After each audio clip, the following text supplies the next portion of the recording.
อีน้อย อีหยัง มึงสินั่งอีหยังหัวคันใดนี่นะ อ๋อก็แปลงพัดลมมันตัว นั่งบ่ได้เด้ เป็นอีหยัง มันคล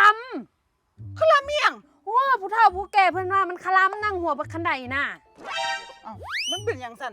มันสิเกิดลูกค้านั่นน่ะ ขานี้ แล้วก็อีกอย่างหนึงมันสิบ่มีคนมามักมึง อุ้ยมันบ่เกี่ยวดอกวันผู้บ่าวมักบ่มักเกี่ยวกับหัวคันใดนี่นะมันเกี่ยวกับหน้าตานี่นะ อีหลีเพิ่นเว้าน่ะ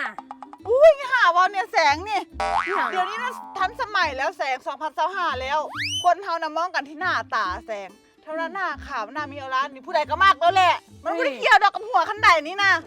นี่ครีมแก้ฝ้าแบบพราวนี่ผู้ใดที่เป็นฝ้ากระจุดด่างดำเอาตัวนี้ไปใช้เลยแล้วก็มันจะช่วยให้หน้าน่ะขาวกระจ่างใสขึ้นหูขมขนกับกระซับพร้อม มันบ่เกี่ยวกับนี้ว่ะ มันจะไปเกี่ยววะมันเกี่ยวกับหน้าพี่นาง อันนี้โตใดนี่ อันนี้กลางคืนมันเป็นงานเสร็จตัวสีขาว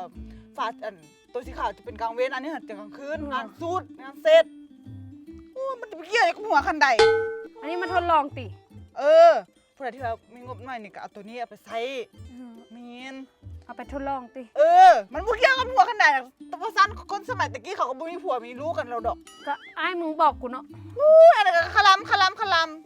แล้วผู้ใดเห็นอย่างย้อนว่าคลำนี่แหละ กูกินข้าวคำใหญ่แล้วก็ว่าคล มันบ่เกี่ยวกันดอกนี่คนผู้ใดที่ว่าเป็นฝ้ากระจุดด่างดำห้อยดำห้อยแดงจากการบิบสิวนะเอาตัวนี้ไปใช้เดินใจทุกคนเพราะว่ามันมีทั้งวิตามินซีวิตามินอีแล้วก็มีโซมแล้วก็มีหลายๆอย่างอัดแน่นอัดเต็มหลายกว่า10ชนิดทุกคนผู้ใดอยากได้ผู้ใดอยากลองก็เอาไปลองเบิ่งเด้อจ้าทุกคนจะได้หน้าขาวหน้าใสไปพร้อมกันเอาไปใช้ถ้าอยากมีแฟนน่ะมันบ่เกี่ยว ำ กับ กู หัว ก็ คันใด ใส่อยู่กูก็ใส่อยู่ มันบ่เกี่ยวดอกหัวคันใดนี่น่ะ เป็นน้ำอ้ายมึงแหละว่ามันคล อันนี้ก็ว่าคลำ